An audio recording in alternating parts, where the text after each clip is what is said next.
Good morning प्यारे बच्चों। जैसा कि आपको पता है हम 9th क्लास के लिए इकोनॉमिक्स की बुक स्टार्ट करने जा रहे हैं और हम आज इकोनॉमिक्स का सेकंड चैप्टर करने जा रहे हैं, पीपल एज रिसोर्स। प्यारे बच्चों, जो इकोनॉमिक्स की बुक है 9th क्लास के लिए जस्ट इंट्रोडक्शन है। ठीक है, 8th क्लास तक आपने इकोनॉमिक्स नहीं पढ़ी है और अब 9th में आपका इकोनॉमिक्स की बुक आई है, तो ये जस्ट लाइक एबीसी है। बहुत इजी टर्म्स इसमें दी गई है। अगर आप ध्यान से पढ़ेंगे, ध्यान से सुनेंगे तो इसमें आपको कोई भी प्रॉब्लम नहीं हो। जो हमारा चैप्टर है, सबसे पहले इसका नाम आपको पता होना चाहिए, पीपल एज रिसोर्स, मानव एक संसाधन के रूप में।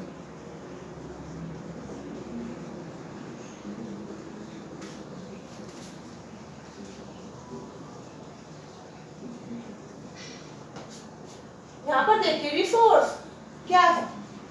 Anything which satisfy our need is known as resource. कोई भी वस्तु जो हमारी आवश्यकताओं को पूरा करती है वो संसाधन कहलाती है। आप ये पहले पिछली कक्षाओं में पढ़ भी चुके हैं। संसाधन के बाद हमने ये बताया गया है कि टाइप्स ऑफ रिसोर्सेज, संसाधनों के प्रकार। संसाधन कितने प्रकार के होते हैं? ठीक है, एक होता है प्राकृतिक रिसोर्स, नेचुरल रिसोर्सेज, जिसको कहा जाता है प्राकृतिक संसाधन, जो हमें प्रकृति ने दिए हैं, लाइक एयर, वाटर, ये हमारे क्या बेटा नेचुरल रिसोर्सेज हैं। उसके बाद आती है मैन मेड रिसोर्सेज की, जैसे बिल्डिंग है, जैसे फर्नीचर है, जैसे फैन है। ये सारे रिसोर्सेज मानव ने खुद अपनी आवश्यकताओं के लिए बनाए, आवश्यकताओं को पूरा करने के लिए बनाए। एरोप्लेन है, शिप है, ये सारे रिसोर्स क्या है बेटा? ह्यूमन मेड रिसोर्सेज हैं। थर्ड जो रिसोर्सेज है वो क्या है? मनुष्य, मानव, ह्यूमन, जिसको क्या कहेंगे हम? इसको भी हम क्या कहेंगे बेटा? एक रिसोर्स कहेंगे। ये भी एक संसाधन, ठीक है, और ये सबसे बड़ा संसाधन है। आज सबसे पहले हम मानव एक संसाधन के रूप में चैप्टर में यही पढ़ेंगे कि जो हमारा मानव है, ठीक है, वो एक हमारे लिए क्या है? एसेट है या लाइबिलिटी? एसेट और लाइबिलिटी। पहले तो आप इन दोनों वर्ड्स को समझिए। एसेट का मतलब होता है संपत्ति और लाइबिलिटी का मतलब होता है दायित्व। एसेट का मतलब क्या होता है बेटा? हिंदी मीनिंग संपत्ति, और लाइबिलिटी का मतलब क्या होता है? दायित्व। एसेट क्या होता है? Which give us income.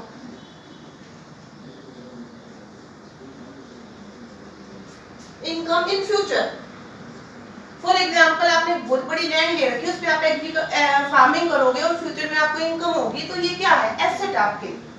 कोई भी वस्तु जो आने वाले समय में आपको आय दे सकती है, आपके पास स्टॉक के रूप में रखी हुई है और आप उसको कभी भी उसका यूज कर सकते हो, वो आपको इनकम देगी या इनकम प्रोडक्शन में हेल्प करेगी, तो वो क्या है बेटा? आपकी एसेट। लाइबिलिटी क्या है? लाइबिलिटी वो है जो हमें पे करनी है। ठीक है, आपने किसी के 20,000 रुपए ले रखे हैं, आपको पे करने हैं, वो आपकी क्या है? लाइबिलिटी। ठीक है, लाइबिलिटी हमारा उत्तरदायित्व है, जो हमें भुगतान करना पड़ेगा, हमारे ऊपर दायित्व है, हमारे ऊपर रिस्पॉन्सिबिलिटी। ठीक है, तो आज तक हम ज्यादातर क्या है बेटा? अपने इंक्रीजिंग पॉपुलेशन को क्या मानते रहे हैं? एक लाइबिलिटी मानते रहे, एक दायित्व मानते रहे। हम ये मानते हैं कि जो हमारी जनसंख्या, India is a vast country, population is growing very fast. We are the second largest country of the world. जो हमारी बढ़ती हुई पॉपुलेशन है उसको हम क्या मानते हैं? एक दायित्व मानते हैं, उसको हम नेगेटिव एस्पेक्ट में देखते हैं। इसका मतलब उसको क्या है? नकारात्मक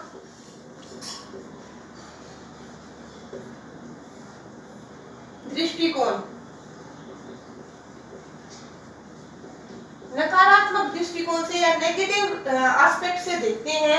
हमें ये लगता है कि अगर हमारी पॉपुलेशन बढ़ रही है तो it will be burden on resources. ये बढ़ती हुई पॉपुलेशन संसाधनों पर क्या एक बर्डन है।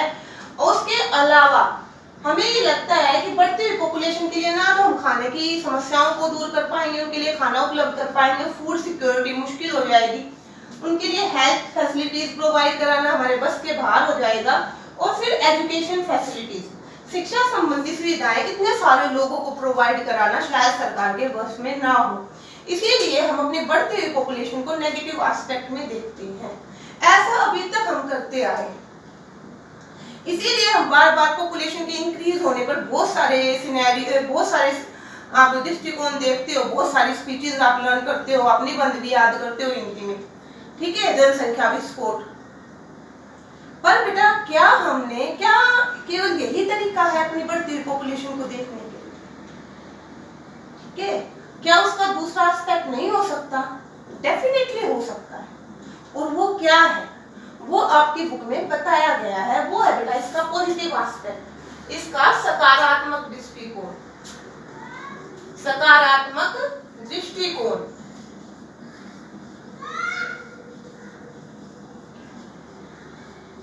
Investment in human capital through education, training, medical care, higher. अब वो क्या कहता है, अगर हम अपनी बढ़ती हुई जनसंख्या को अच्छी तो स्वास्थ्य सुविधाएं दें, ठीक है, उसको क्या दें, अच्छी एजुकेशन दें, फिर उसको कोई अच्छी ट्रेनिंग दे, स्किल सिखाएं, तो ये जनसंख्या आने वाले समय में हमारे लिए क्या बनेगी, एसेट बनेगी या लायबिलिटी बनेगी? डेफिनेटली बेटा ये हमारे लिए क्या बनेगी, हमारी एसेट बनेगी। ये ज्यादा इनकम अर्न करेगी, ठीक है, हायर प्रोडक्टिविटी में हेल्प करेगी, हायर इनकम में हेल्प करेगी, क्योंकि पॉपुलेशन अगर हेल्थियर होगी तो क्या होगा, प्रोडक्शन ज्यादा होगा। अगर पॉपुलेशन एजुकेटेड है तो इनकम क्या होगी, ज्यादा होगी। Definitely it will increase our national income in future. पर उसके लिए क्या करना है, हमें ह्यूमन कैपिटल फॉर्मेशन करना है। ह्यूमन कैपिटल फॉर्मेशन क्या है, आपको अपनी शिक्षा पर, एजुकेशन पर और हेल्थ पर ज्यादा खर्च करने की जरूरत है। अगर हम अपनी जनसंख्या पर ये कर पाते हैं तो डेफिनेटली आने वाले समय में वो हमारे लिए क्या करेगी, बहुत अच्छा कार्य कर सकती है। अब ये देखिए बेटा, एक आदमी है जो रोज शराब पीता है, नाली में पड़ा है, ठीक है, कुछ काम नहीं कर रहा, बर्डन है सोसाइटी, ठीक है, और अपनी फैमिली पर। क्या वो देश के लिए एक संसाधन है? नहीं, बिल्कुल भी नहीं। पर हाँ, एक व्यक्ति है जो बहुत एजुकेटेड है, जिसने कोई कंप्यूटर कोर्स करा है या कोई भी स्किल सीखा है, वो देश के लिए इनकम अर्न कर रहा है, ठीक है, शिक्षा के द्वारा वो नए सिनेरियो जनरेट कर रहा है, तो क्या वो देश के लिए लायबिलिटी है या एसेट है? डेफिनेटली वो देश के लिए एसेट। हमारी पॉपुलेशन हमारे ऊपर एसेट बनेगी, हमारी एसेट बनेगी या हमारे लिए लायबिलिटी होगी, ये हमें डिसाइड करना है। अगर हम चाहते हैं कि आने वाले समय में हमारी पॉपुलेशन हमारी एसेट बने, तो हमें better health care, better education और बेटर ट्रेनिंग उन लोगों को क्या, अपनी पॉपुलेशन को क्या होगी, देनी होगी। अब मैं आपको दो एग्जांपल बताती हूँ। जैसे कि ग्रीन रेवोल्यूशन का है बेटा, high increase productivity bye sparing land resources. हमारे संसाधन सीमित है, हमारी भूमि सीमित है और हमारी पॉपुलेशन बढ़ रही थी, तो इस बढ़ती हुई पॉपुलेशन की खाद्य संबंधी आवश्यकताओं को पूरा करने का संकट हमारे ऊपर आ।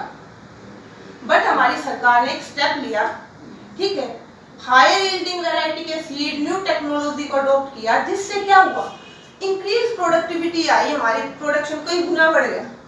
उसी खेत में 3-3 गुना प्रोडक्शन बढ़ गया। क्या किससे पॉसिबल हुआ?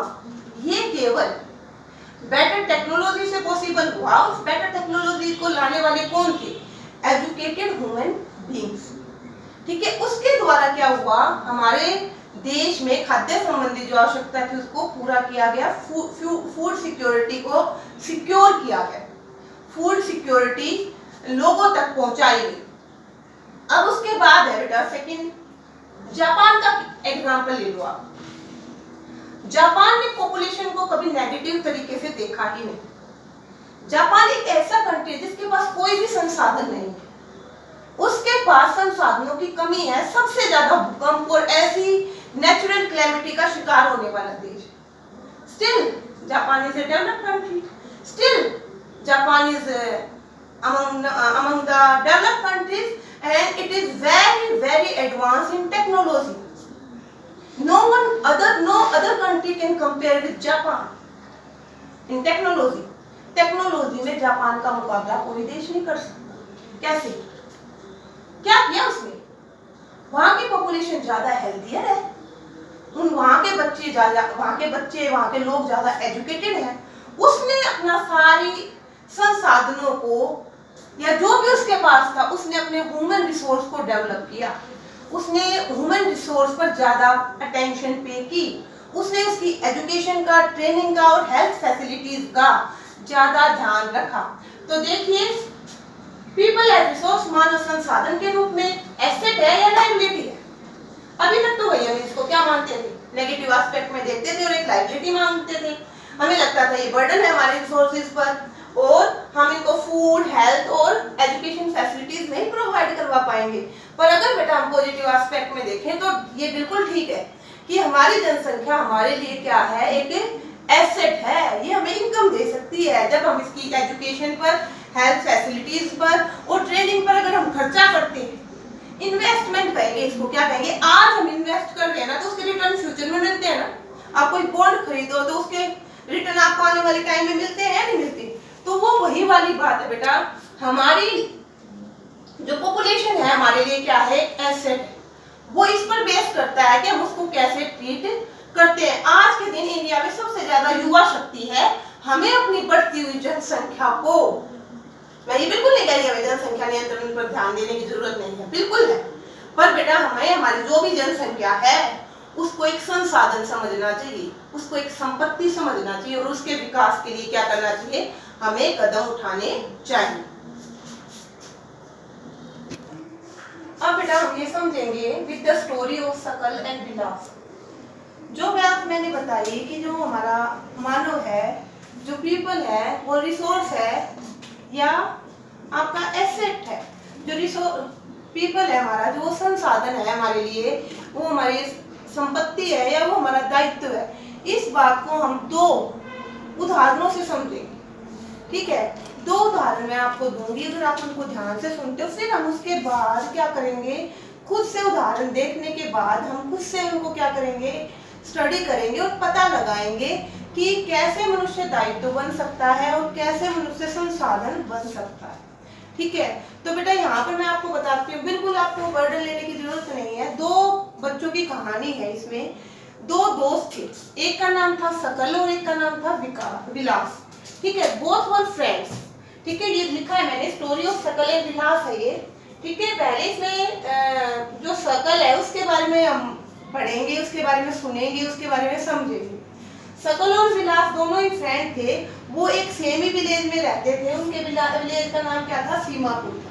क्या गांव का नाम था भाई, आपको पता चल गया किसकी कहानी है, सकल की और विलास की। गांव का नाम क्या था, सीमापुर। अब हम सकल के बारे में पहले पढ़ेंगे कि सकल कौन था। सकल एक बच्चा था जो कितने साल का था, वो 12 साल का। कितने साल का था बेटा, 12 साल का था।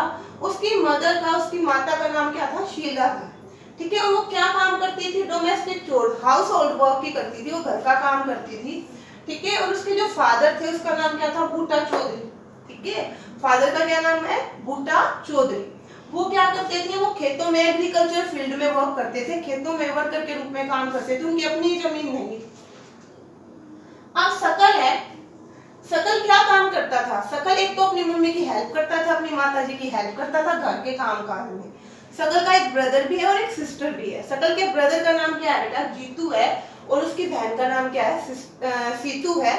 और वो दोनों ही उससे छोटे हैं। वो दोनों की क्या करता है, मतलब अपनी माँ के साथ उनकी हेल्प करता है, और फिर घर का काम काज करने के बाद वो अपने यंगर ब्रदर एंड सिस्टर की क्या करता है, देखभाल करता है, उनको लुक आफ्टर करने का काम करता है। उसके बाद जो सकल के अंकल है उसका नाम क्या है, श्याम है। उन्होंने मैट्रिकुलेशन का भी एग्जाम पास कर रखा है, वो पढ़े हुए हैं 10वीं कक्षा तक, पर बेटा उसके बाद भी वो घर पर खाली रहते हैं, वो कोई भी काम नहीं करते हैं। उसके बाद है, अंकल का नाम क्या है, श्याम है। अब एक बार सकल की फैमिली के बारे में पूरा डिस्कस करते हैं। सकल एक 12 साल का लड़का है, उसकी मम्मी का नाम शीला है, माँ का नाम शीला है, वो घरेलू काम काज करती है। उसके फादर बूटा चौधरी हैं जो खेतों में काम करते हैं। उसके अंकल श्याम है जो मैट्रिक का एग्जाम जिन्होंने पास कर रखा पर कोई काम नहीं करते, ठीक है। उसका भाई है, छोटा है, बहन भी छोटी है। भाई का नाम जीतू है और बहन का नाम क्या है, सीतू है। वो उनकी भी देखभाल करने का काम करते हैं। अब ये देखो कि ये बच्चा, क्या इसको एजुकेशन दी गई, क्या इसकी एजुकेशन पर ध्यान दिया गया, तो ये चीज हमें मेन रूप से पढ़नी। जो सकल है बेटा, he is a meritorious student, he is very intelligent in studies. और जो सकल के माँ बाप है, शीला और बूटा सिंह, बूटा चौधरी, वो उसको पढ़ाना चाहते हैं। उन्होंने उसको गांव के स्कूल में एडमिशन दिला रखा है। सकल ने बहुत अच्छे नंबरों से वहां से 12वीं क्लास की पढ़ाई की उसके बाद सकल को आगे पढ़ने के लिए शहर भेजना था। इतने पैसे बूटा चौधरी के पास नहीं थे कि सकल को वो शहर भेज सके, तो इसके लिए सकल के फादर ने एक लोन लिया, ठीक है, loan for education. He raised A loan, उन्होंने एक लोन का अरेंजमेंट करा और उसके बाद उन्होंने जो हमारा सकल है उसको वोकेशनल कोर्स में कंप्यूटर के वोकेशनल कोर्स में एडमिशन दिलाया। कंप्यूटर के वोकेशनल कोर्स में एडमिशन लेने के बाद सकल ने काफी अच्छी पढ़ाई की और सकल को कुछ ही सालों में प्राइवेट फर्म में अच्छी जॉब मिल गई। क्या सकल का डेवलपमेंट यहाँ पूरा हो गया? एजुकेशन जो सकल ने ली ना, उससे उसका सिनेरियो खुल गया। अब वो एक नई दुनिया में आ, he can change the world। और यही सकल ने किया। उसने एक नया सॉफ्टवेयर इन्वेंट किया अपनी कंप्यूटर कंपनी में, और वहां पर जिस कंपनी में वो एम्प्लॉय था वहां पर उसने एक नया सॉफ्टवेयर बनाया जिससे कंपनी को काफी फायदा हुआ, प्रॉफिट हुआ, जिससे कि सकल को अच्छी प्रमोशन मिली और वो एक कंपनी में बहुत अच्छे पद पर क्या कर रहा है, कार्य कर रहा है। तो एक बार फिर से देखेंगे, सकल और विलास दो दोस्त हैं। सकल 12 साल का है, माँ का नाम, दोनों का गांव एक ही है, सीमापुर। माँ का नाम है शीला, घर के काम काज करती है। पिता का नाम है बूटा चौधरी, खेतों में काम करते हैं। सकल घर के काम काज में अपनी माँ की हेल्प करते हैं। उसके भाई का नाम जीतू है और छोटी बहन का नाम सीतू है। उनकी देखभाल में भी वो हाथ बटाता है। उसके अंकल श्याम मैट्रिक तक पढ़े हैं पर उसका उन्होंने कोई यूज नहीं करा। सकल के माँ बाप सकल को पढ़ाना चाहते थे, उन्होंने उनको पढ़ाया और सकल ने भी इसमें अपना इंपॉर्टेंट रोल प्ले करा। सकल ने भी खूब मन लगाकर पढ़ाई की। उसको पढ़ाने के लिए माता पिता ने इसके लिए लोन भी लिया। फिर उसको वोकेशनल कोर्सेज में, कंप्यूटर वोकेशनल कोर्स में एडमिशन दिलाया। उसके बाद सकल क्या किया बेटा, सकल को एक अच्छी जॉब मिल गई और उसके बाद उसने क्या किया, एक नया सॉफ्टवेयर डिजाइन। और वो सॉफ्टवेयर डिजाइन करने से कंपनी को काफी फायदा हुआ और कंपनी ने उसे क्या दिया, एक बड़े पद पर प्रमोशन दे दिया। अब बेटा हम सकल के बारे में पढ़ चुके हैं। अब उसी का एक दोस्त है विलास, ठीक है। विलास भी कौन से गांव में रहता है? विलास भी सीमापुर में ही रहता है। विलेज उसका भी क्या बेटा, सीमापुर है। अगर हम उसकी एज की बात करें, वो 11 साल का बच्चा है, ठीक है। उसके पिता जब गुजर गए थे वो केवल 2 साल का था, ठीक है। उसके फादर क्या थे, एक फिशरमैन थे। उसके पिता का नाम महेश है, पिता का नाम क्या है महेश, और माता का नाम क्या है गीता, ठीक है। पिता क्या काम करते थे, एक फिशरमैन थे। अब उसकी जो माँ है वो भी यही काम करती है। वो लैंड ओनर, जो लैंडलॉर्ड है, लैंड ओनर के पॉइंट से क्या करती है, मछलियां खरीदती है और गांव की मंडी में जाकर बेच देती है। मतलब वो मछलियां बेचने का काम करती है, ठीक है। विलास का भी एक छोटा भाई है जिसका नाम क्या है, मोहन है। मोहन की क्या करता है, यंगर ब्रदर का नाम क्या है, मोहन है। वो उसकी देखभाल करता है जब उसकी माँ काम करने के लिए घर के बाहर जाती है।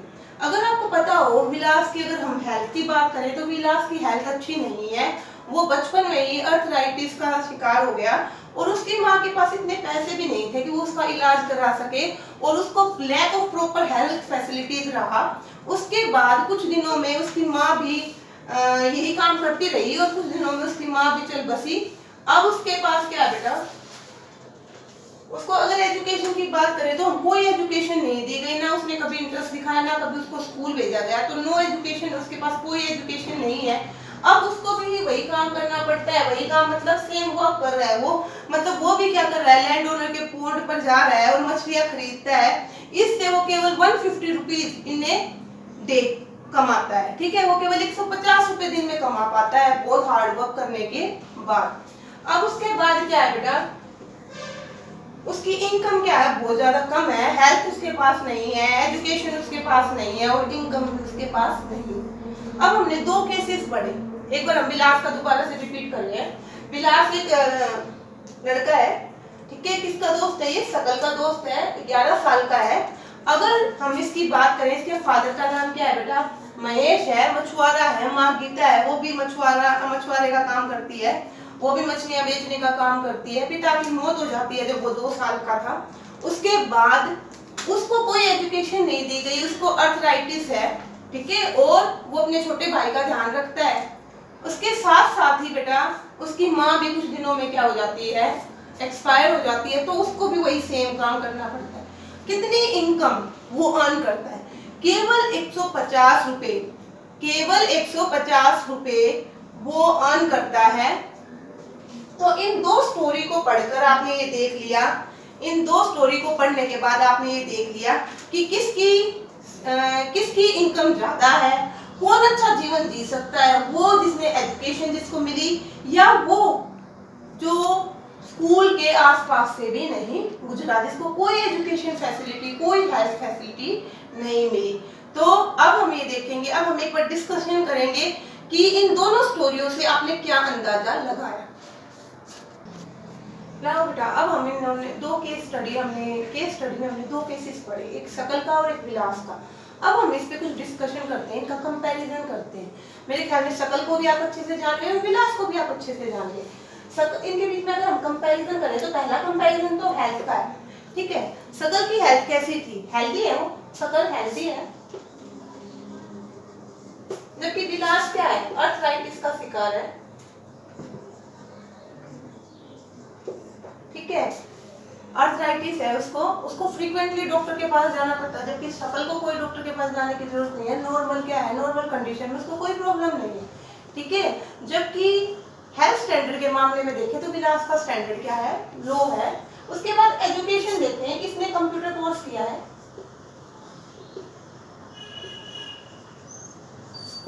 और यहाँ पर अगर हम विलास को देखें तो नो एजुकेशन, एजुकेशन के नाम पर उसके पास कुछ भी नहीं है, ठीक है। अब आप ये देखिए कि विलास को कोई एजुकेशन नहीं मिली, जबकि सकल ने अच्छी पढ़ाई की और सकल वेल एजुकेटेड है। उसके बाद आप देखिए क्वालिटी ऑफ लेबर की बात करते हैं, प्रोडक्शन की बात करते हैं। अगर हम विलास की देखें तो विलास के पास कोई क्वालिटी ऑफ लेबर नहीं है, कोई उसके काम में परफेक्शन नहीं है, और क्या है बेटा, उसने कोई प्रोडक्शन को नहीं बढ़ाया, केवल 150 रुपए पर डे कमाता है। पर यहाँ पर क्या है बेटा, quality of labour is good and production is increased. Quality of labour क्या है उसकी ज्यादा है और मतलब अच्छा है, और प्रोडक्शन क्या है, बढ़ा हुआ है। तो इस आधार पर हम देख सकते हैं इन्वेस्टमेंट, इन्होंने इन्वेस्टमेंट करा। क्या सकल के पेरेंट्स ने इन्वेस्टमेंट करा? हाँ किया। सकल के पेरेंट्स भी गरीब थे, उसकी माँ भी घर का कामकाज करती थी, उसके पिता भी क्या था, खेतों में काम करते थे, पर उन्होंने अपने बच्चे को समझा, उन्होंने उसकी एजुकेशन पर खर्चा किया, और वो उसके विस्कस साइकिल, जो पॉवर्टी का साइकिल होता है ना, कि गरीबी और गरीबी लाती है और गरीबी लाती है, एजुकेशन के द्वारा वो गरीबी के विस्कस साइकिल से क्या हो गए, बाहर हो गए। पर बेटा यहाँ विलास उसी चक्कर में पड़ा रहा, उसी साइकिल में है ये अभी, क्योंकि इसकी एजुकेशन पर कोई इन्वेस्टमेंट नहीं किया गया। यहाँ पर इन्वेस्टमेंट किया गया, क्या ये विस्कस साइकिल से बाहर आया? सकल डेफिनेटली उस साइकिल से बाहर आ गया, केवल एजुकेशन के मामले में वो बहुत आगे गया, और एजुकेशन के द्वारा क्या था, वो गरीबी के चक्कर से बाहर निकल गया, ठीक है। मोस्ट ऑफ द एडवांस जो हेल्दी फैमिली है, जो एजुकेटेड फैमिली है बेटा, वो अपने बच्चों की एजुकेशन पे बहुत खर्चा करती है, बहुत इन्वेस्टमेंट करती है, क्योंकि उन्हें पता है कि ये हाई रिटर्न्स देगा और उनके बच्चों के फ्यूचर को बना देगा। पर जो गरीब परिवार है वो आज भी इस चीज को नहीं समझ पाए हैं, वो अब भी उसी डिस्कस साइकिल में फंसे हुए हैं, वो बच्चों को प्रॉपर एजुकेशन नहीं दे पाते, प्रॉपर हेल्थ फैसिलिटीज नहीं दे पाते। जब जो व्यक्ति हेल्दी नहीं है, जो पढ़ा लिखा नहीं है, वो देश के लिए एक एसेट कैसे हो सकता है? तो आपको मैंने बता दिया, एसेट बनना या ना बनना, या बनाना या ना बनाना मनुष्य के ही हाथ में है। अगर हम उसकी एजुकेशन पर, हेल्थ पर ध्यान देंगे तो बेटा आने वाले समय में वो एक अच्छा संसाधन बनेगा, एक संपत्ति बनेगा, दायित्व तो नहीं बनेगा हमारे ऊपर, ठीक है। तो उसके लिए एजुकेशन, हेल्थ फैसिलिटी, ट्रेनिंग बहुत ज्यादा जरूरी है, जो कि हमें अपने देश के लोगों को देनी होगी। भारत सरकार भी इस संबंध में कार्य कर रही है, अगर पता हो तो आपको। सरकारी स्कूलों में बच्चों को मुफ्त में एजुकेशन दी जाती है, उन्हें कपड़े दिए जाते हैं, उन्हें मिड डे मील प्रोवाइड करवाया जाता है। क्यों सरकार इतना खर्चा, क्यों उनके बुक्स, कपड़े, इतने करोड़ों लाखों बच्चों के ऊपर सरकार इतना खर्चा कर रही है? सरकार इन्वेस्टमेंट कर, कि ये जो बच्चे हैं ये आने वाले समय में उनके संसाधन बने, उनके लिए एसेट बने, संपत्ति बने, समाज के ऊपर बर्डन ना बने। अगर उन्होंने कोई शिक्षा ली होगी, कोई ट्रेनिंग करी होगी, ठीक है, अगर उनके हेल्थ स्टैंडर्ड अच्छे हैं, तो क्या होगा, वो आने वाले समय में हमारी एसेट बनेंगे, ना कि हमारे लायबिलिटीज। आज के लिए इतना बहुत है बेटा।